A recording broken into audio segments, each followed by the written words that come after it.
Welcome to A Plan for That podcast, where each week co-hosts Erin and Ryan will meet with progressive organizers, activists, and leaders. Together, we will educate, invigorate, and elevate the progressive movement.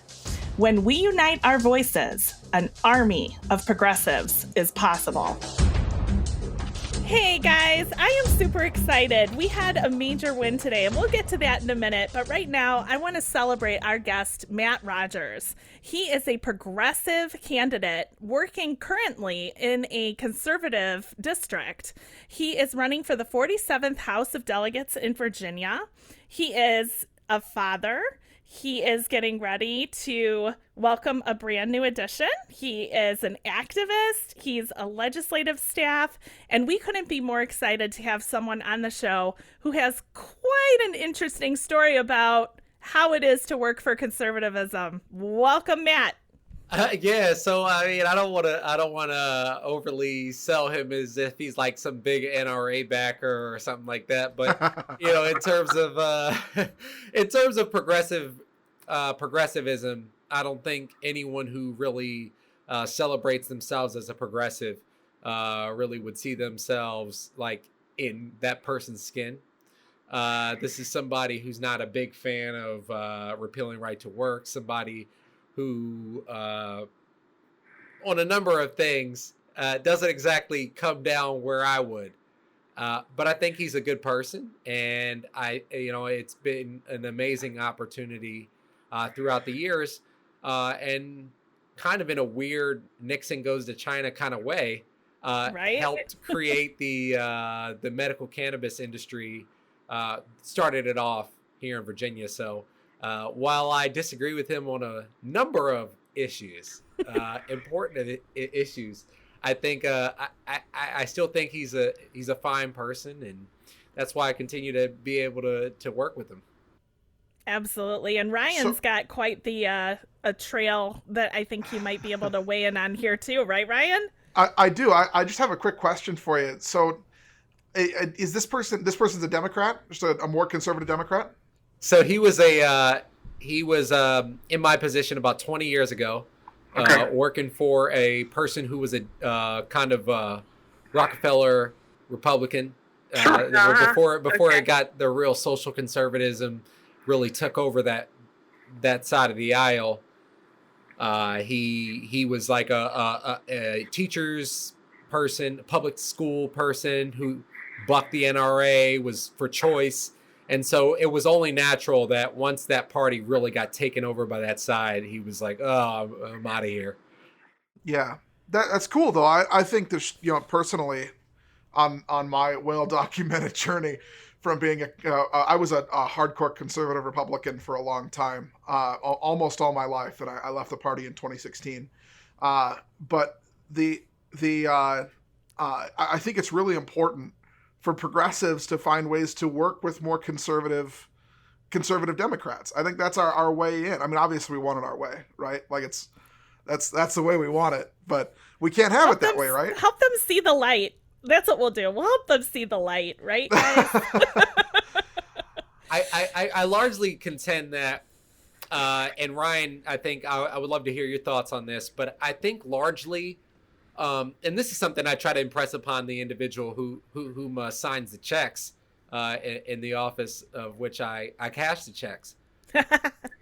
I try to tell him that the people that he tries to help see the light, they've got to want to see the light first. Yes. Then they can be brought closer to the light. But it's got to be, it's an internal thing.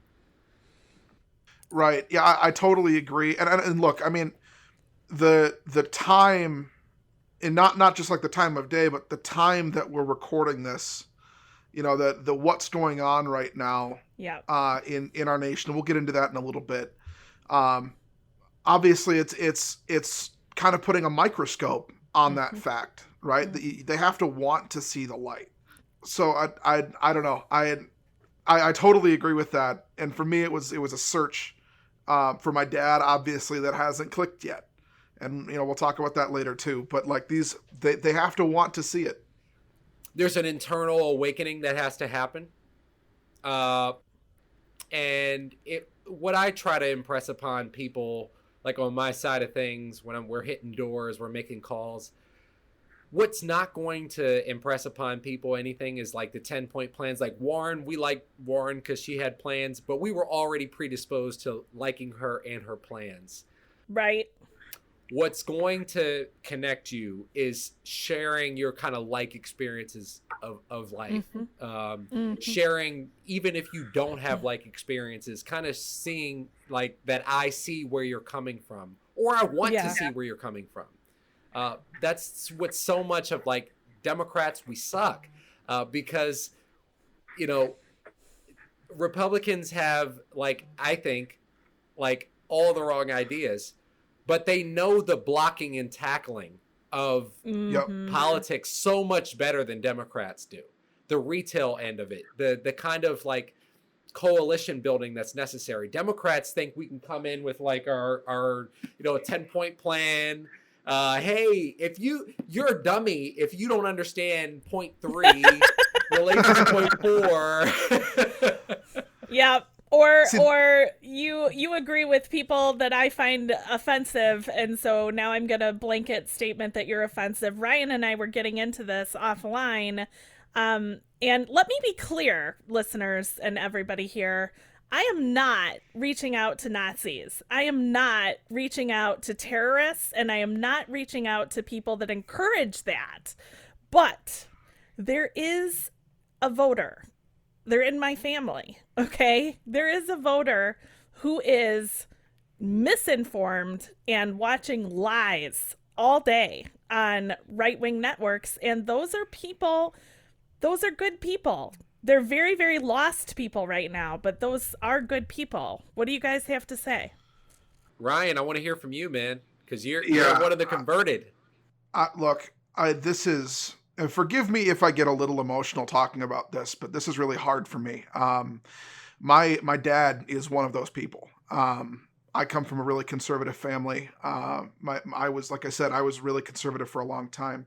But after Wednesday, it was Thursday morning, I texted my dad, and you know, he I should say he texted me because he checks in with me every once in a while, and he's like, I just want to check in and, you know, see where you're at. And this comes after a year and a half of him and I basically not talking. We've just recently recoiled. That's the first step. Because of our political differences. That's the first step. You're talking again. That's good. And he texts me and says, "How are you doing?" And I said, "Well, I let you know I'm a little shook about what happened yesterday. That was wild." And he referred to them as very fine patriots. He said, I think it's being mischaracterized what they did. And I told him, I said, Dad, I was going to leave it alone. I changed the subject. We talked about other things for about 10 minutes. And I came back to him about an hour later, and I said, Dad, I gotta hear you say it. I gotta hear you say that you don't support what they did. And he wouldn't say it. And he and I aren't talking again. So it's important to remember, and I don't want to go for too long on this, but it's important to remember that even though we're in a really difficult time of political strife and it's on the news and there's this sort of faceless mob of red hats and people with American gear on claiming to be patriots and flying the flag, that there is a handful of people connected to every one of those people that's in that crowd. And a number of those people are very heartbroken at seeing that person there and hearing from the people that agree with them. Yeah. No, so I think you make a great point, Ryan. Go finish your point, because I think it's important for folks to hear. Yes. Yeah, just one last quick thing. Like I just think we get so swept up in the anger and the rage, and I feel it too. Like I'm angry at Republicans. The rage that I feel at Republicans right now, I'm sure is taking years off my life. Mm-hmm. But the fact of the matter is that those are people's families. Right. And this has torn the nation apart on a molecular level. Not just, you know, Republicans and Democrats disagreeing with each other, but families fighting with each other. Well, families falling apart over this. I know it, but hang on. We got some hope now, guys, because as I'm usually the dark cloud in a fun and not expected twist, I'm going to tell you. Aaron, you're never a dark cloud. Listen to that voice. Thank you. I'm going to tell you guys, we have something to celebrate in this catastrophe and awfulness, there was a victory today. And it, of course, went so quickly by with the news cycle that it needs to be repeated. Millions of Americans, you guys, you listeners, your friends, your family, you called, you stood up, and you said, no, this is too much. No, we have to have action. And no, we are not going to wait to see what Democratic and Republican leadership think about something. So thank you. Thank you, everyone, for standing up to defend democracy, because as Ryan and all of our friends of the show, and I know Matt is going to weigh in here too, as we all say, this is our democracy. We must be involved. Yeah. No, I mean, I think on the one side, where we have people very close to us who we hope that we can convert. The unfortunate truth is many of our efforts in like beating our heads against the wall go for naught. My grandfather and my grandmother, who told my mom never to come back home in 1986, when she told my grandparents that she was having the child of a black guy, told her never to come back home. They reconciled, for the fact that there was a family emergency a couple of years later, because of course I'm biracial, but I identify as a black guy. But my mom's Caucasian and very conservative Western Pennsylvania family. They still vote for Donald Trump. They voted against Trump in the primary and voted for Trump again. Still thinks he lives in a elderly care facility, and still sent in a vote for Trump. And so at some point we still have to hold on to our family relationships as best as we can. Ryan, I feel for you, man, because I know what you're saying. At some point, we'll have to just carry on with our lives and have those people in our lives to the extent that we're comfortable with. Right. And then I just don't even know what to do at this point when you watch people storm the U.S. Capitol. Mm-hmm. What else is there to say that this is beyond what we recognize as political difference? Well, and not just storming the U.S. Capitol, right? It's important to remember that didn't happen in a vacuum. Mm-hmm. That for the last 20 years, they've had lie after lie after lie thrown at them, and it's been built over time. And this is, I wrote about this a little bit earlier, and I'm just going to explain a little phenomenon that I've only recently noticed that I noticed. Do you know what I mean? Hang on, Ryan. You're going to have to say the name of the article and where it is, because I want people to read this. So it's pinned to my Twitter page. I'm at Sweet Cane Music. It's pinned on my Twitter page. You can go look at it. The thing is this, is they build trust by manufacturing dissent. They will. You look at people like Ben Shapiro. You look at people like these edgy conservatives that don't agree with the movement 100% of the way, but they only disagree on little things that don't matter. Mm-hmm. They disagree on little procedural things. They talk about how I don't agree with Republicans who push this issue. I don't agree with Republicans who think that the financial issue is the biggest issue.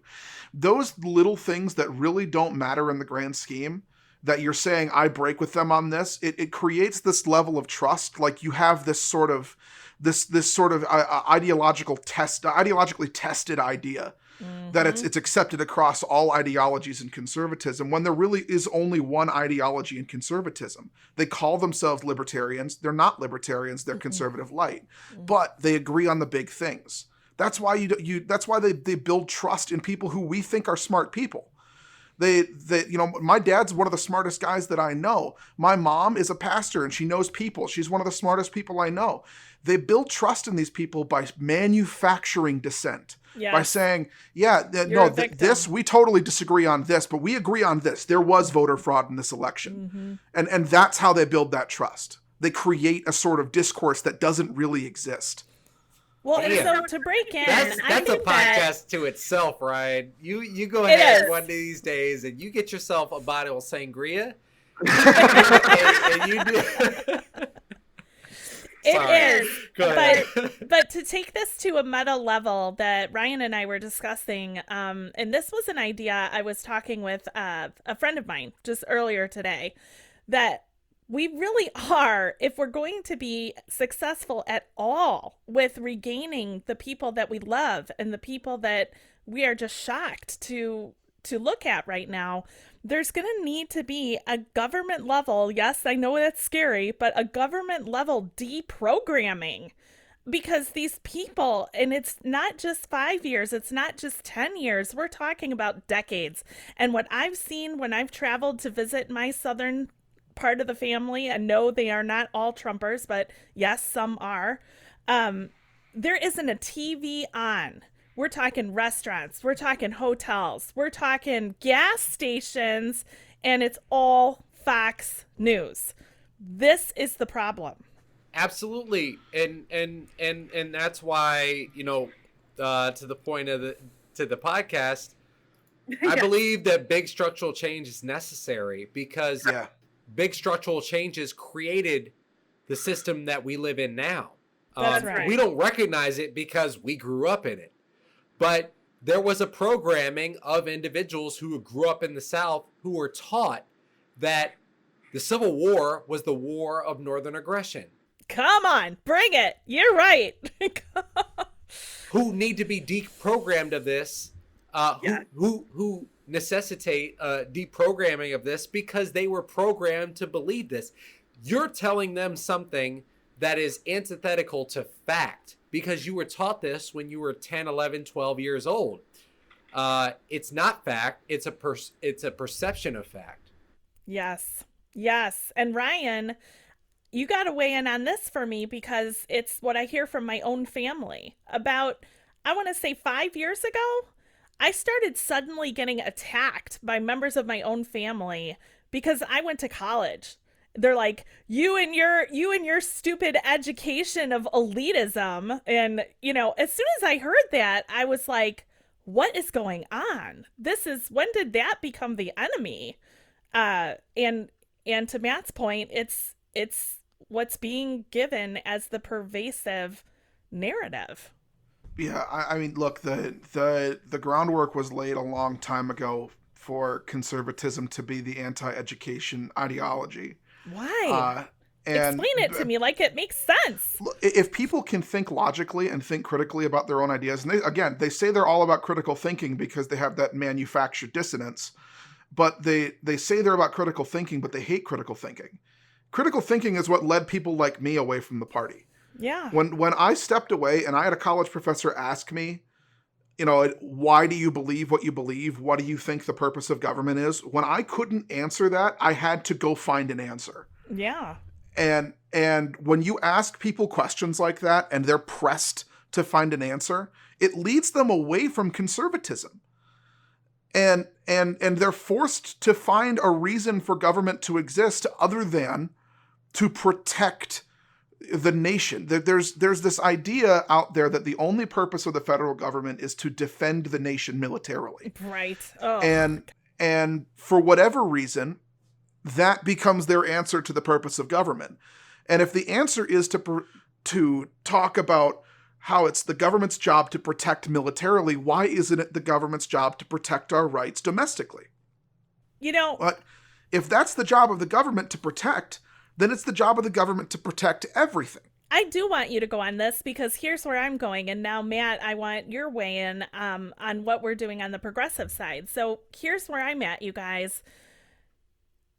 These people are hurting, not just Trump voters, white working class voters, people of color. The Americans are hurting. Americans do not have enough money to live month to month.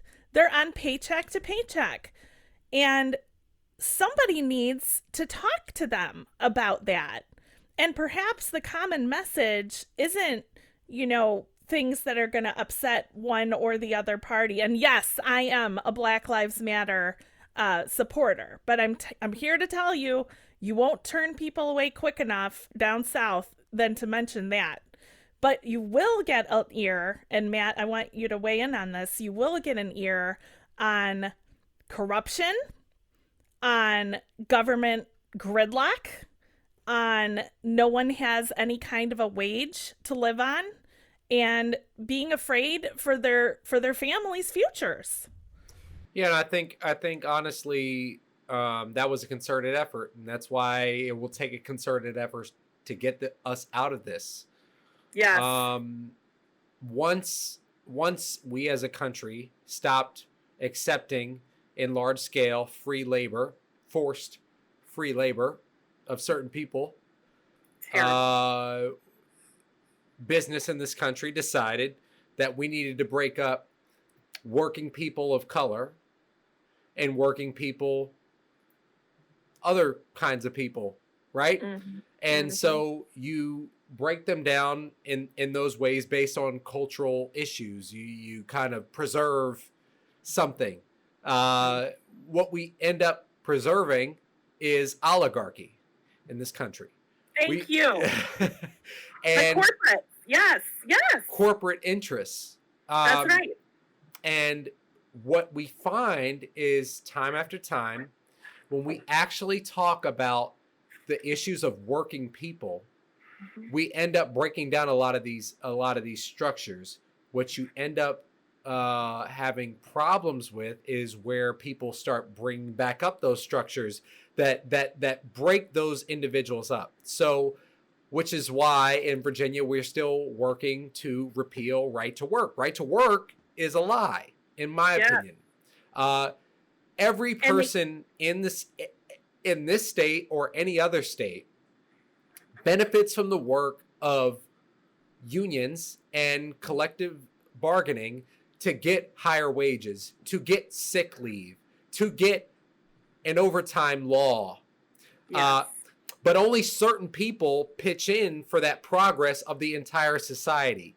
So what you end up with are corporations who are able to donate. In Virginia, for instance, right? You have unlimited campaign contributions from corporations who are able to take from their associations unlimited contributions. So a company, for example, doesn't spend their money on wages to give people higher wages at the Dollar Tree. They give their money into the Dollar Tree PAC to fight against a minimum wage increase. Meanwhile, SEIU or Unite Here is fighting on behalf of all workers in this state to get a $15 minimum wage, to get sick leave, COVID sick leave.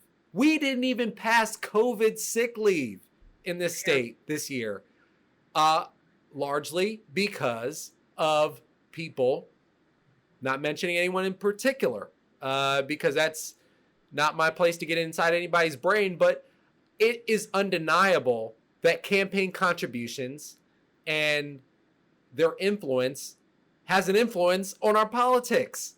Yes. And so here's just one last little tidbit. And Ryan, I want to hear you on this because we were talking earlier today in a roundtable on what progressivism is, what it should be, what it pushes people away, when it sounds like XYZ. And what we came away with was this. When we start telling people what is and isn't progressive, it's a turnoff. It is a turnoff. And when we tell people instead, now these are my words, so feel free to slam me down, but when we tell people instead, we will fight for you, that is progressive. We will not sit back and wait to see what is and isn't popular. We are going to go out on that ledge and we are going to say what needs to be said. That is my experience of progressive. Look, I think it's important that we remember and we discuss that many of the things that we're discussing in the progressive movement today are more liberations than they are progress. We're trying to regain ground that we've lost in a lot of respects. To go back to Matt's point about the union thing real quick, unions were exceptionally powerful entities, not even 40 years ago. right?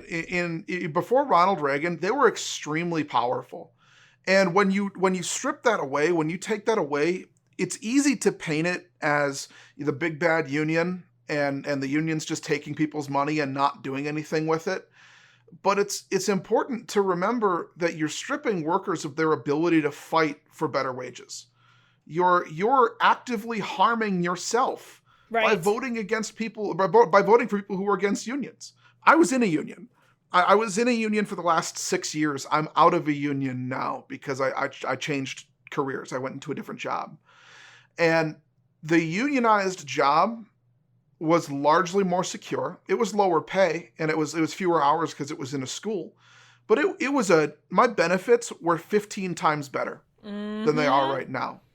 If I had a union at this job, 95% of the problems I have at this job would be gone. Yep. Because I would have an agreement of conduct with the company where they couldn't short me hours. They couldn't, they would protect my ability to come in every day. Right. They would give me a hearing process if there was any conduct violations. They would negotiate for my benefits and wages. They would make sure that those benefits and wages stayed consistent across the board for people based on their experience and time served in the job.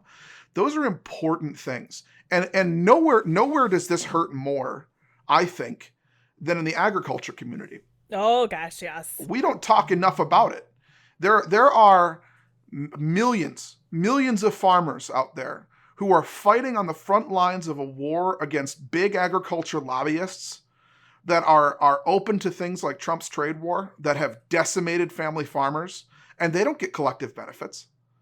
Undocumented immigrants, who are the most vulnerable population in this country, other than Black women, they're in the workplace, especially the most vulnerable population. Oh, absolutely. Have absolutely no protections, especially from COVID, and our food supply relies primarily on them. We just denied them so protections. When we talk about what's progressive, we need to mention not just that we're going to protect undocumented immigrants or union workers or family farmers or workers in general.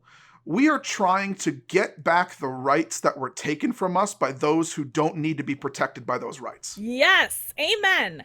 Now, Matt, quick question before we lose the thread, Matt, because we are on fire here. Thank you, Ryan. He is. Not me. Yes. He.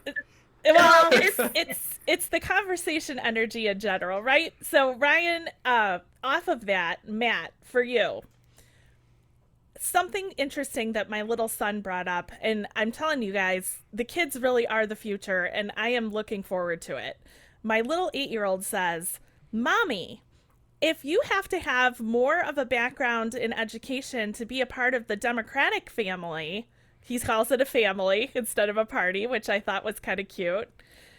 And they fight for the people and the workers and the working class. And then on the Republican side, now he's just looking at Google, okay? He's just doing a straight search. You can have a lower education and you can get into Congress and Senate easier and with less degrees. That is a fact. We have leaders on the Democratic side that have multiple master's degrees, PhDs, were professors, etc. On the Republican side, it is a fact. I'm not insulting anyone. We have dentists. We have former police commissioners, which is very honorable work. But now you have people who are made of the working class. And guess who they support? It's not the working class. It's big business. How in the heck did that get so twisted, you guys? Well, I'll say, at least for my part here in Virginia, we have a part-time legislature on the state side, which is kind of your farm team. And what that does is it kind of segments it off because you make $17,000 a year to be a state legislator, which is not a sustainable career. No. It also, we have a system that allows unlimited campaign contributions. And so essentially it makes it so that you need to be, have deep pockets yourself or know people with deep pockets and have a career So you end up with people who are not working class people in the legislature, which is the farm team to get to Congress. And there it is. Say that again. Say that again. There it is. It's just it's disgraceful, and we need campaign finance reform, but we also need to break down the barriers that we as a society accept, and which is why I'm in this race. I think I've got great ideas. I think I represent what we say our party wants to look like, what our party fights for, what we do. But we have a system where if you get nominated once, you are essentially state legislator for life, because people are accepting of a system that essentially says it pushes back on individuals like myself who say, I live here, I want to continue to live here, but I want to run for office. And why are you primarying somebody? I don't give a damn about that person, honestly. And when I go to the supermarket or I go to the movie theater before COVID, that person didn't know who they were and they didn't know who I was. They care about paying their bills. And so we've got to push back as a society on this political system that incentivizes people to run for office who are regular people. The Republican side, you just need to be a oligarch enabler. They will provide you the campaign contributions you need as long as you will spit their line. Democrats, we're better than that, but we have a system and we accept systems that set it up where regular people don't even get into the pipeline. So the people who get into the pipeline who represent us don't represent working people. There you go. There you go. Yeah, and I want to push back on one thing that got said here, and I don't mean to create dissonance here. No, it's always good in a conversation. Go, Ryan. It's really important to note that while we're a party that believes in education, we're not the educated party. That education can be a very elitist measure of worth in this country. Look, I don't have a college degree. I went to college. I didn't finish. I will be upfront about that if I ever do run for office. I don't have a college degree. That's okay. I have one that's useless. So go for it. and it's the things that I know, the things that I've learned are ideas that I've built myself. Yeah. And ideas that I've built in conversations like this. Yeah. That the Democratic Party, I joined the Democratic Party because of Elizabeth Warren. That she's the reason I'm a Democrat. and that it's because she explains things in a way that's understandable to the layperson. There are issues here that are extremely complex. Breaking up big tech is a very complex issue. But if you can explain it to somebody in a way that's compassionate, in a way that's empathetic, in a way that's understanding of their situation, 9 times out of 10, they're going to agree with you. So it's about communication. And to me, politics is about empathy and finding where you can connect with people. Amen. And I think that's the difference between the Republican Party and the Democrat Party for me, is the Republican Party's about winning. And in politics, that's great, but it's short-sighted. Where the Democratic Party is about compassion and building up people. And while it might not always win, we know it's always right. And I'd rather lose being right than win being wrong. Damn right. See, it is beautiful. Ryan's been on fire tonight, man. I'm telling you. Yes. Yeah, he always is. Come on now. But Matt, I want to get back to what you were saying, because one of the things that I saw happening boy, even before Walmart came onto the scene. So yes, I'm old, everybody out there. One of the things that I saw happening was when we started asking for things to be at a dirt cheap price, and hang on, because there's a reason, but when we started asking for things to be at a dirt cheap price so that we could get the best deal, that's when jobs went away. That's when everything came from other countries. That's because the workers are cheaper over there. And here, we can't yet get mad at people asking for a cheap deal because guess what? They couldn't afford anything. And they couldn't afford anything because everything's been moving further and further to the rich and taking more and more from what used to be the middle class, which is frankly right now falling apart and non-existent. So Matt, fix it. Tell us what you're running on. Tell us what we can get behind. Give us a reason to fight and get you into office because I know you're super cool, but talk to us like we don't know how amazing you are. Well, I mean, first of all, I'm just a guy. Honestly, I middle class dude. On Twitter, he is the fire. So I'm just a guy who grew up in Philadelphia. And I had an interesting upbringing where my dad lived on one end of the city and my mom lived in the suburbs. So I've always had the ability to be able to see multiple different perspectives at once because I lived in two different worlds at once. And when I was in sixth grade, my dad's small business that I had since I could remember anything, it failed.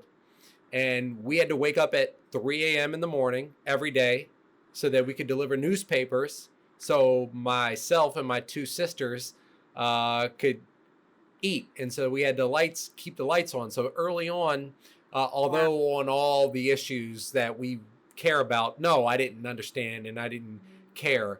But at a very early age, I understood the worth of work. And now I'm very much so on in the mind frame that people can change. So I'm very in favor of criminal justice reform. One of the major things I think that we need to work on as a society is, from sea to signing sheet. Folks are very excited of that we've taken over Congress now. We need to move forward on cannabis policy on the federal level to legalize. But there are so many on the state level, so many business opportunities, so many incentives that you can put into the system to kind of turn our system back in favor of the people who we've fundamentally hurt through our systems over so many years. That's something I'm fighting for. I'm fighting for a $15 minimum wage immediately, not phased in over so many years, but also once we get to $15, we need to index it and take this out of the political playbook for Republicans or Democrats to play with, because people's worth shouldn't matter where you live. It shouldn't matter based on whose party's in control. We take it out of that realm. We need to get rid of the incentive in this state for oligarchy. So in 2007, when this state got rid of the estate tax, which we did with the Trump tax scam, this state gave up $200 million a year that could be used so that people don't have water leaking through the ceiling as they're learning their ABCs. There you go. So there's so many things, and please check me out at Friends of Matt Rogers. I would love the thing that I've learned the most as being a candidate. I jumped into the arena because I know for damn sure I'm going to be knocking doors. I'm going to be talking to people like y'all, and I'm going to be in this game, in this fight, regardless. But that I've learned from others throughout this time. And I think so many of our political leaders forget that part. They forget that they're part of the system. They are not the system themselves. And that they are not entitled to represent us because it is a representative role. It is not king for life. It is not anything. So when you get me, you'll get somebody who gives a damn. You'll get somebody who represents what our party says. We said we want young people to up their engagement in the political process. I just turned 30 years old, and I've been a president of a Young Democrats club at my college, all the way to being a chief of staff in the state Senate. We say we want more people of color, especially black people. Well, hi, I'm Matt Rogers. I'm running for the Virginia House of Delegates, 47th District. If elected, I would be the first black person elected to Arlington's delegation of the Virginia House of Delegates since 1873. Even though Democrats win all of Arlington's seats every year, we haven't had any black people. Any. Well, I am fired up. I have donated to you many times. I will continue to do so. And Matt, if you will be so kind as to tell our listeners exactly how to find you. Find me on Politidope. That's the more fun one. I curse a lot more. A lot more straightforward. Matt for Delegate, if you like the PG version and you'd like not to hear so much about you see so many quote tweets, you can go over there and hear more about my ideology, where I'm coming from. I'm incredibly honored that through that I've been able to meet people like y'all and connect. It's an honor, and I don't forget it, because so many people who do get into this line of work that I want to be in, we think this is all about us, and it really isn't. And I think people like yourselves have gravitated towards me because you recognize that I recognize that. Yes. So, yes. I would love to be back on, or just call me and we can bullshit together and chit chat. And Ryan, for sure, you've been on fire today. Absolutely. Thanks, man. I appreciate it. I missed last week, so I had to get some stuff in today. He did. He had a hoarse voice, and he came loaded for bear this time, and we're glad. Before we let you escape, though, I do want your opinion on, boy, I don't even know how to frame this, y'all. Come on, break in and help me out. What do we do after he's gone? Because the problems that got us here, they're not going. It's going to take some work. We'll let Ryan finish on fire, because I'm telling you, he's still rolling. I'll let Ryan take the fire. I think what we need to do, we need to not allow a single Republican in this country to run unopposed. I think it's a disgrace, and I don't care whether it's the most Republican district in the country. Yeah. If their only incentive is to play to the primary voter, they will do that, because politicians, that's what they do. They get reelected.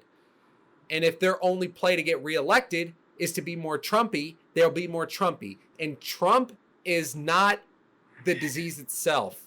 No. He is a symptom. Yeah. And there will be another Trump who's going to be smarter and less criminal.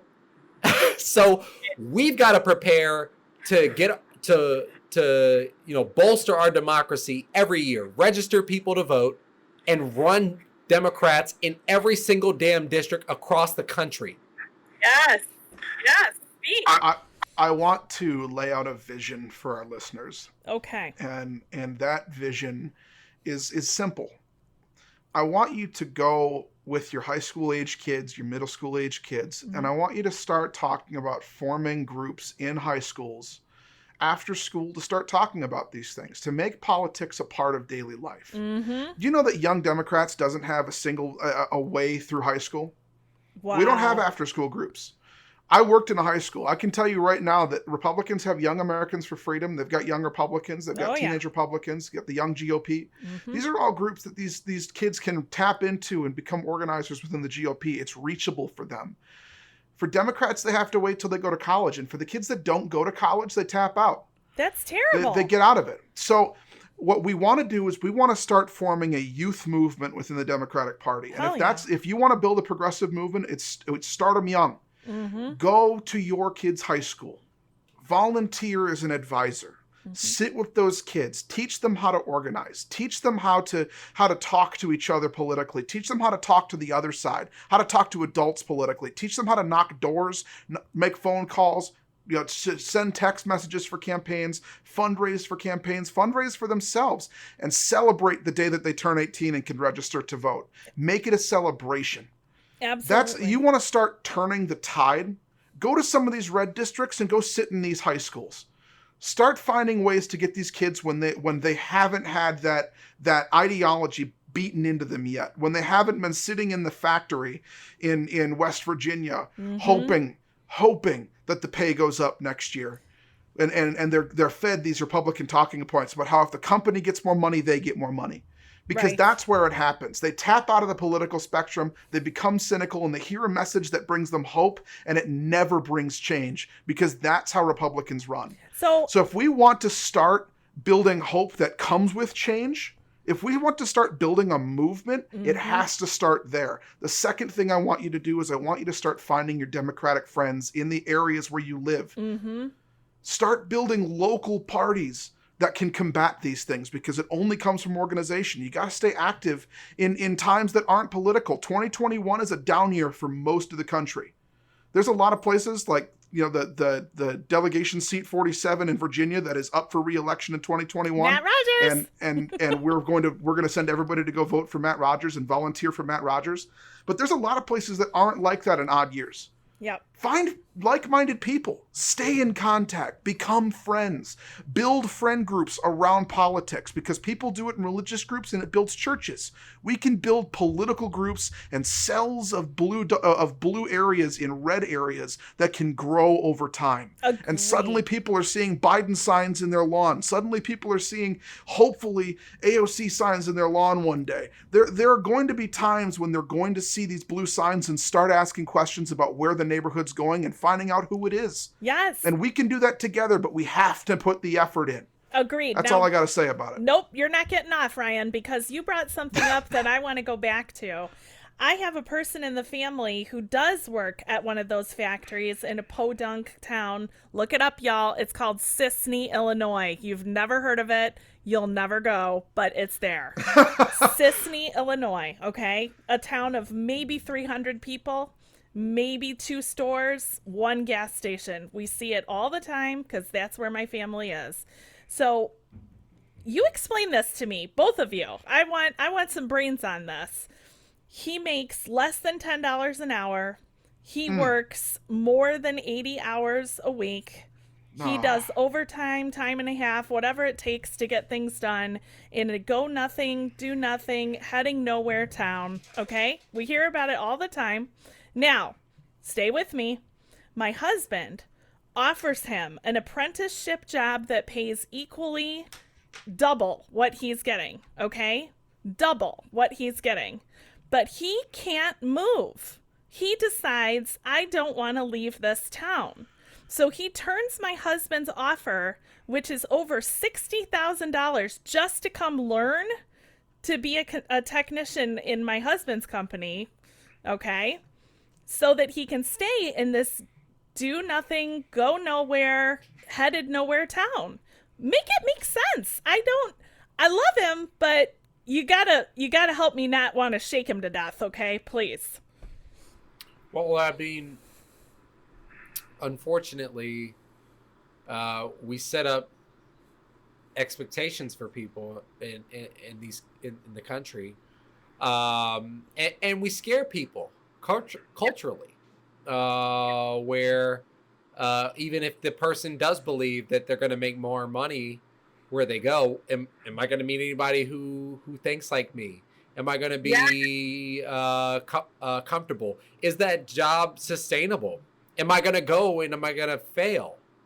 Yeah. And so these expectations it's got to start with where, my business and what Brian's talking about as well is, you got to impact these people while they're 14, 15, 16, 17 years old. because that's when they're creating their expectations for life. And you get somebody who gets hardened all the way to mid-20s with low expectations. I don't need to make much more. If I make 20 cents more each year and I can expect that, then they're comfortable with that. And see, and he's a Marine, you guys. He served our country. He is a Marine. And I'm telling you right now, do you know what the response was? The response was, I don't need your elitist job. I will provide for my own family the way that God intends. That was his response. I think and I don't want to speak ill of Marines, but they're used to a routine. Those guys they're drilled into routine. And look, I wanted to be a Marine. That was a dream of mine for a long, long, long time before they turned me down. They didn't want me. It's hard. It's hard. The fact of the matter is there's a lot of people who take pride in their work, and they take pride in who they are. Look, I grew up in similar situation to what Matt was saying. My parents were together, but we were dirt poor. We had nothing. I could remember times when I was 5-6 years old, and at night you could hear the mice in the walls. Oh no! And it was the life we knew, and my parents worked hard to get us out of it. But there's a system here that works against people. Yeah. And they hear progressive, and they're taught a certain thing about what it means. And there's a reason that when right-wing media uses the word progressive, it's always in the most negative, most extreme circumstance. The people who hear these things are programmed to think of it a certain way. So I can't speak to why this person would turn down a job.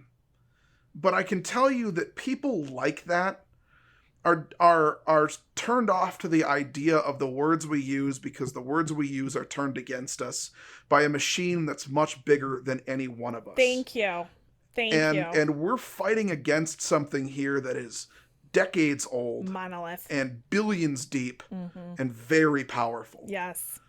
And it's going to take a consistent, concerted effort to break it for the next generation, because these generations, they're not lost, but they're close. Yes. And we're seeing that now, that this is going to be a long, long fight.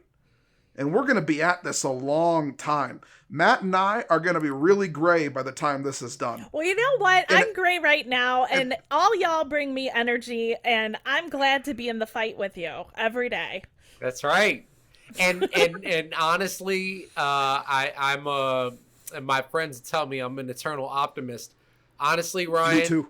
We're not going to be here when this fight is to what we want to see. Yeah. Don't say that, guys. You know what? You know what, though? I hope we're not. I hope we're not. And I'll tell you why. Because I want your kid and my kids to fight together on the next fight. Yeah. Exactly. I just want to figure out what that next fight's going to be, and I want to have a say in what that next fight's going to be. That's all I want. There's always more to fight for. Exactly. And like my dad, rest his soul, used to say, if you are fighting for something that you have a passion for, it's not work. It's just part of who you are. And that's what we're looking for. Hi, I'm Matt Rogers. And ever since I started this whole campaign thing, folks have been telling me, you're an underdog. That's nothing new to me. I was an underdog when my dad's small business failed after a decade, and we had to wake up in the morning to deliver newspapers just so that we can make sure the lights stayed on. I was an underdog as a college junior, on the dean's list, but still struggling to figure out how the hell I was gonna pay to get all the way through college. And guess what? You're an underdog too. You're trying to stay safe during a pandemic, trying to adjust to distance learning, and make sure that your family's dreams come true too. But an underdog is a hungry dog. And when this underdog's in office, I will stay hungry for the change that we want. Join me at Friends of Matt Rogers to figure out how. Thanks.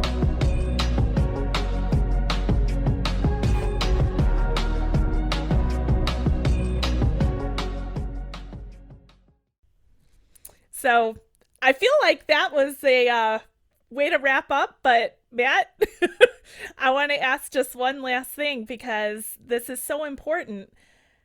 Are you on board with the thing that's floating around social media and has quite a lot of support, I'm going to tell you right now, to sue Fox News into oblivion?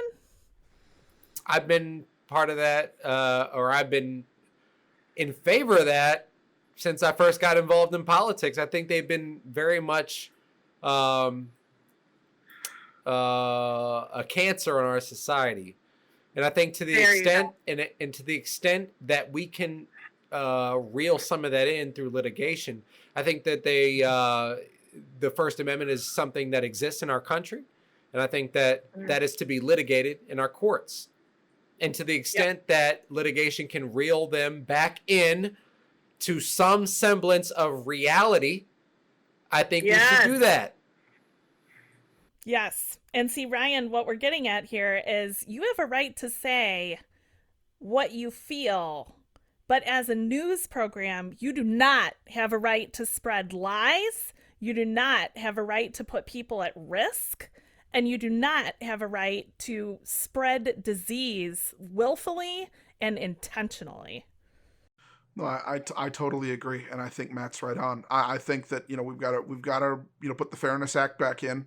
We've got to make sure that we know what's news and what's opinion, and it's not clearly marked at this point. And I obviously we're running a little long here, and I just want to too much fun. I know this is a ton of fun, Matt. We got to have you back on another time. Yes.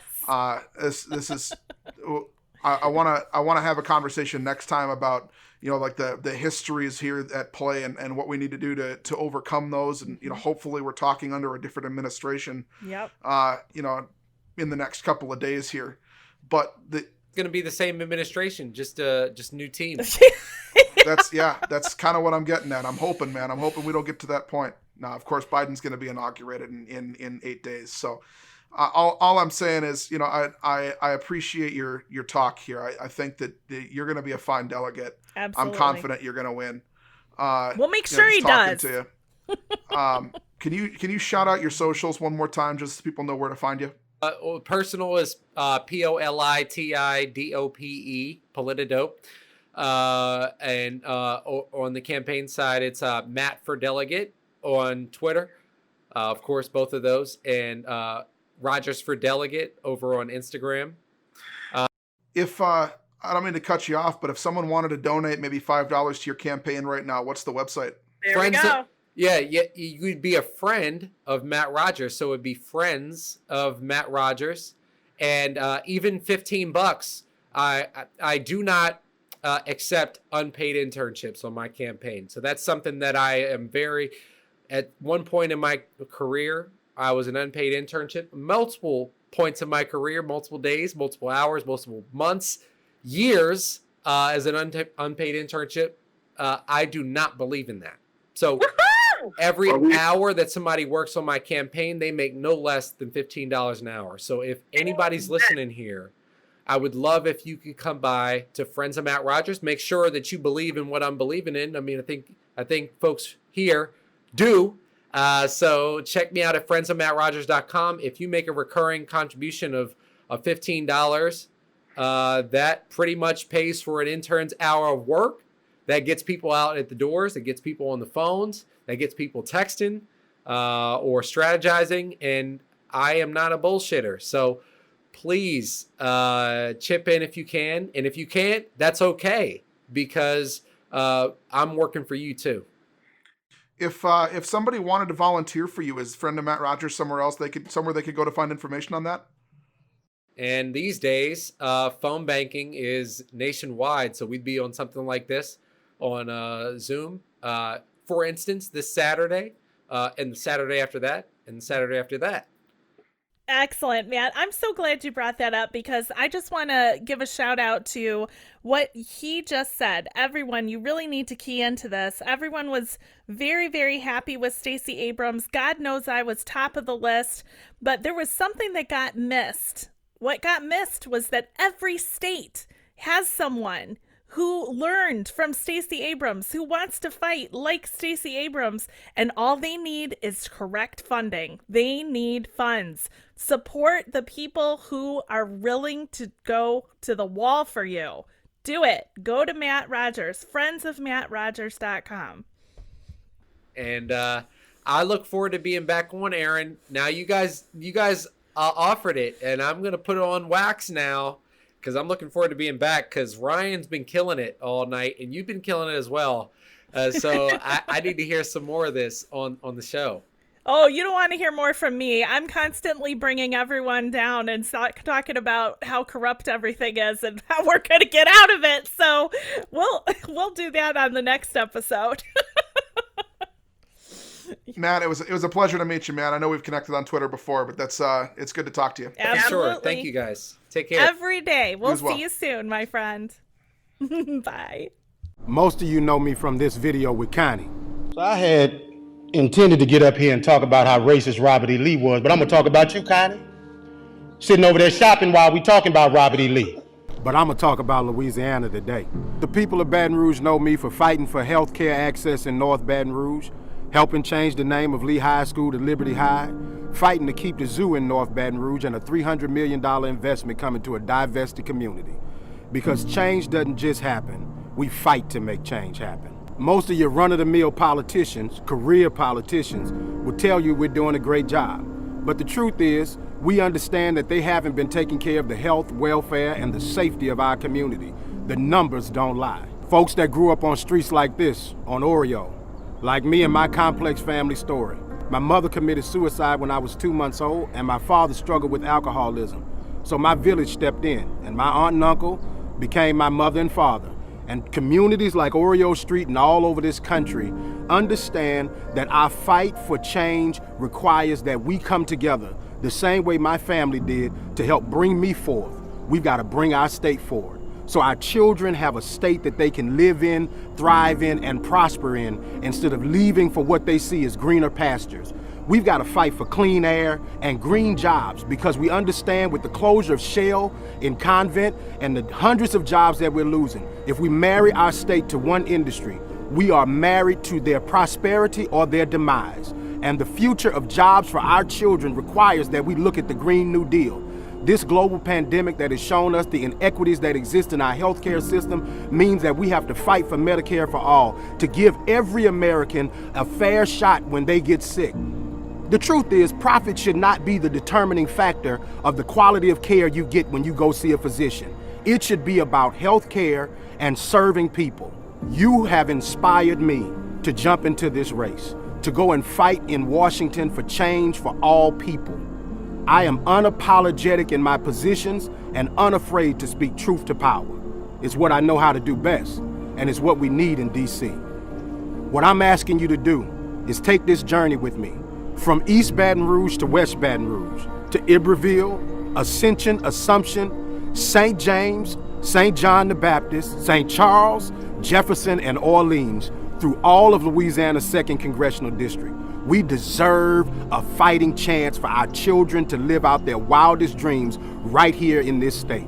But we can't be satisfied with being dead last, and we can't elect career politicians if we want change to happen. If you vote the way you've always voted, you'll get what you always got, and we'll end up where we've always been, at the bottom of the map. And what I'm asking you to do is take a walk with me on this journey for change, and let's go make equity, justice, and progress for all people a priority in Washington, D.C. I'm Gary Chambers, and I'm running for Congress. I need your support, I need your prayers, I need you to volunteer and organize, because if we strategize, organize, and mobilize, we're gonna win this thing, y'all. Do good, seek justice. I'll see you at work.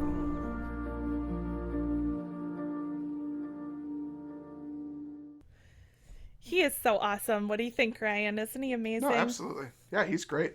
I can't wait to get him into office, y'all. Yeah, absolutely. He's just a stud. He's going to be great. Absolutely. Yeah. So and if that really is a seat that's going to produce somebody who runs for federal office, I want somebody like him in federal office. He needs to be in the House or the Senate at some point. Yeah, that's what I was hearing too. But let's let him take his path. It's his call. It's his call. Obviously, we're not going to push anything on him.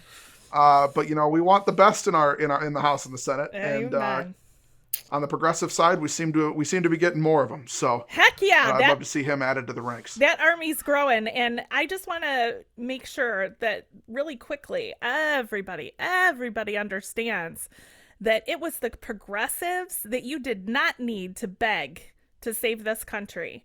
I want you to remember that.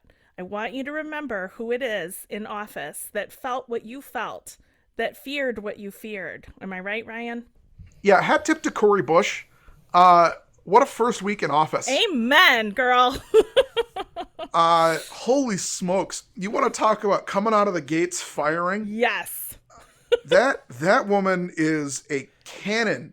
She just does not stop. She's on MSNBC as we're talking about this. I've got it on my other screen here. Nice. Goodness gracious me. She is just going to be terrific. I really appreciate her. We need more activists to run for office. Yes. Amen. Amen. And here's the thing. What she says, I mean, it's so true.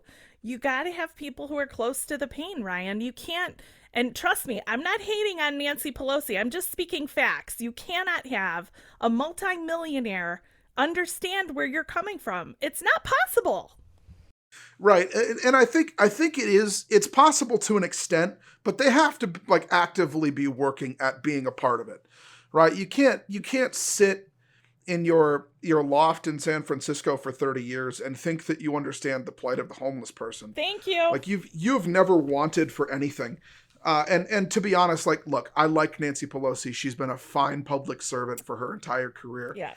I've disagreed with her on a number of things and how she's handled a number of things, Waiting? and I've been proven wrong a number of times. Right? But the fact of the matter is that we're approaching a crossroads. Mm-hmm. Right? We're at a crossroads right now as a nation and as a party. Yep. And look, she's not even going to deny that the time is running out for people like her in Washington. Yes. Yes. So I have a hard time feeling bad about saying something like that, but good for her. She's handled the impeachment thing very well, I think. After the raid on the Capitol, I think the Democratic leadership has done a great job. After we pressured them nonstop, day after day after day. Don't forget that. They respond to our calls. They respond to our calls. Absolutely. This is a testament to grassroots power. Amen. And we got to keep it up. I mean, now we've got people's attention. We need to have something to say. We need to have something to ask. We need to have something to look for deliverance on. And one of the things I wanted to ask you just real quick here, as much as I want to give Chuck props, go Chuck! It's really Elizabeth Warren. Woohoo! Yeah, I agree with you. I think Warren she's clearly been working behind the scenes on a lot of this stuff. For the whole party's using her language and the language of the people around her, which is great.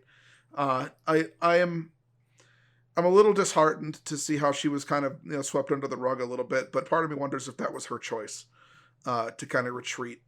Either way, I'm encouraged. I'm encouraged to see what we're seeing this week. And she said it herself, the masterful way that she has of explaining things. She literally said on any one of 100 news programs that attacked her viciously for not being electable, they asked her, what is more important to you, winning in this election or having your policies get passed? And she said her policies. Yeah, and there's a lot of people that'll answer that way, right? I would answer that way, would you? Yes, hell yes. I believe in the movement, Ryan. I wouldn't just do this with you if I was bored. Right, absolutely. I mean, look, I said it before, I'll say it again.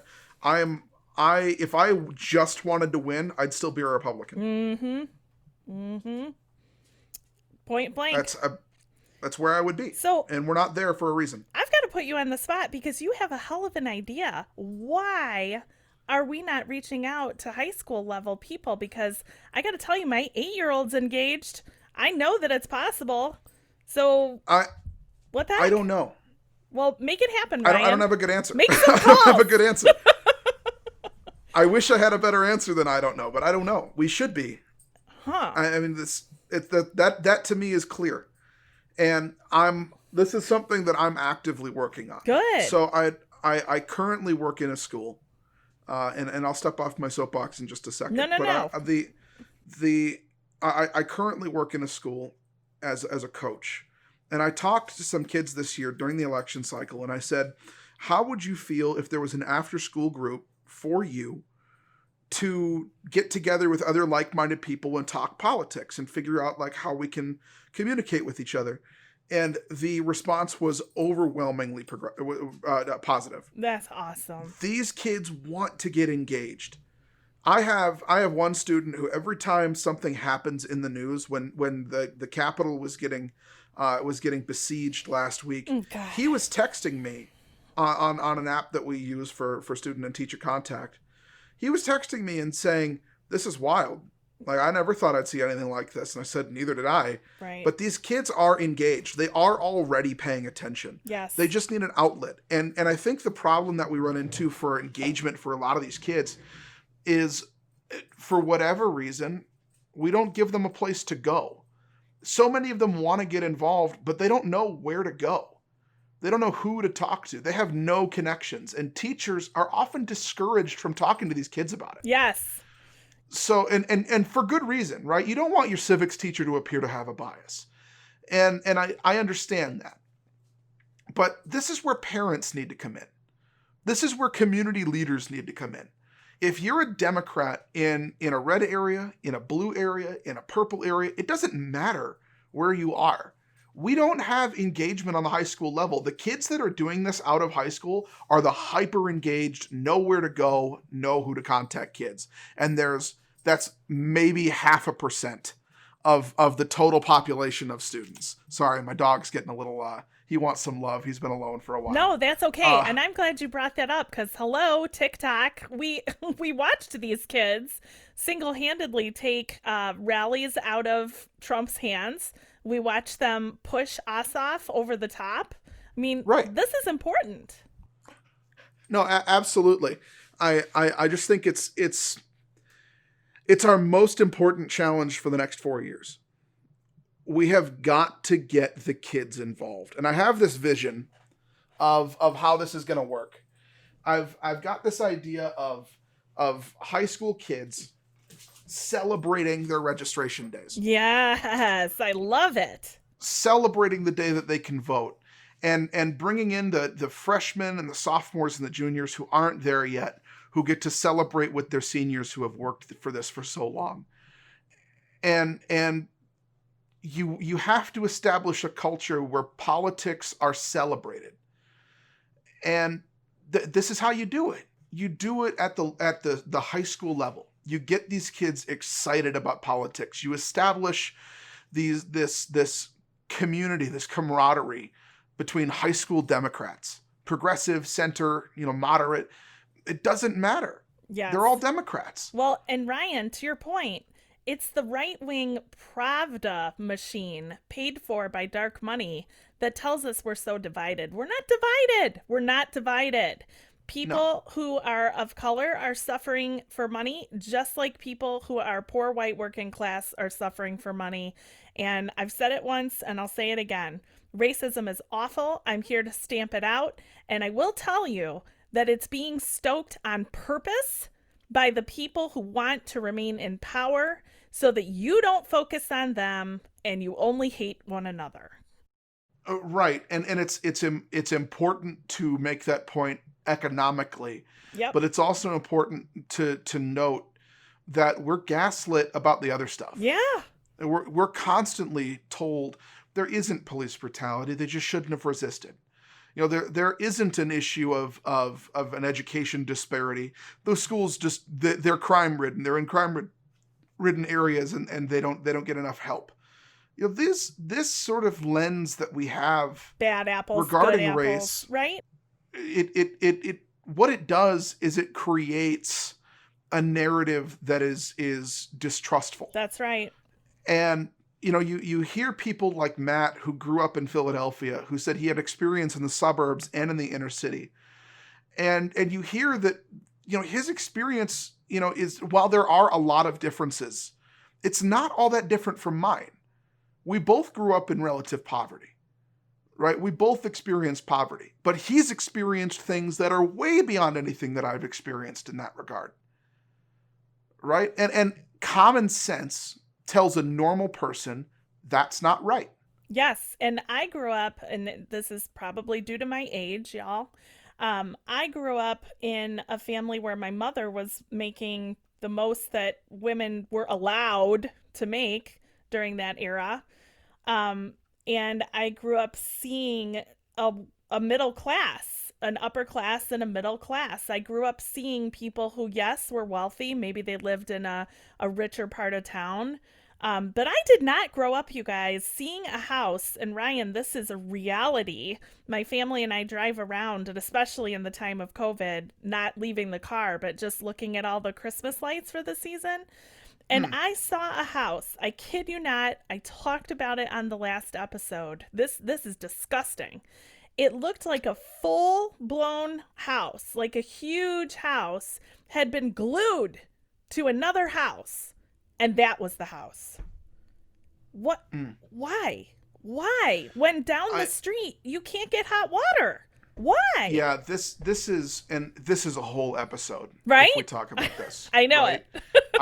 And I know we've got to wrap up here in a few minutes, but look, it's important to just make this point, and we'll talk about this another time. The sort of landlord economy that we've created, there's a whole load of reasons for it. But that's the result, is people can't pay for water down the street, and it's likely that one person owns that building and is renting out both sides of it to people who don't own it, to people who can't own it, who can't afford it. And what this is, and again, like I said, we'll get back to this. What this is the end result of an economy that is totally dependent on credit. Yep. But hasn't had the wages keep up with the credit that's been offered. Housing is expensive. Housing is exorbitant. It is no longer the American dream. It's the American fantasy. And my wildest dreams right now are I want to have a house and kids. Think about if I would have said 30 years ago that my wildest dream was that I wanted to run for office, have kids, and own a house. How ridiculous that would have sounded 30 years ago. But here we are. And it's because of this economy that has time and time again abandoned people like you, people like me, people like Matt, time and time and time and time again. Yes. Yes. So I'm firmly of the belief that everyone is reachable if we have the right message. That everyone is available for as a progressive voter if we have the right message. It might take time. It might take more time with some than with others, but everyone's reachable. Everyone's a part of it. Well, and see, I feel that is the message. I mean, correct me if I'm wrong, because I'm new to all this. A good example of this is I'm texting who my friends isn't from that upset area. other than millionaires we and were talking billionaires? about Who isn't the upset stimulus package. at the fact that they can barely get by? None of them brought up concerns about I mean, the deficit. that's voters across None of the them said spectrum anything about Ryan. jobs. No, absolutely. Or and look, I have friends that live. It was when am I going to get my check? Minnesota, Right. which Right. if you're not from Minnesota, and I'm explaining to them, like, we got to wait for Biden to get into office. It's like a Warnock and a Ossoff have to blue-collar get sworn in, town. and It's we're going. It's going to happen. We're going to get them, but we got to wait a little bit. 100% white. And they said, man, I wish they would do more stuff like this because we need a government that works for people like us more than these rich. I'm not going to use the word they use, but I will. The fact of the matter is that these positions are popular. Yes, thank you. That is a phrase that Elizabeth Warren used in her campaign. Amen. A government that works for everyone. Exactly. Why aren't we messaging on this? Democrats, go talk to Elizabeth Warren. And this is the hard part: is they are.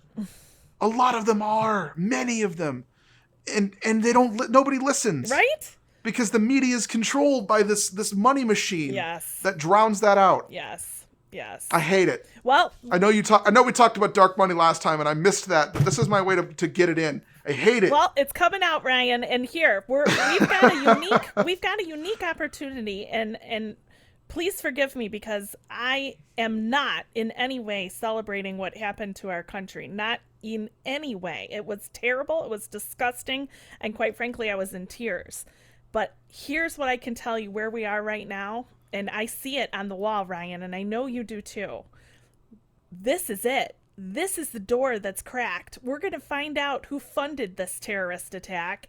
And I'm telling you right now, it's going to end up being dark money. Yeah. Right? That's what we're dealing with. And it's important to note that those people don't need dark money. Yep. Those people don't.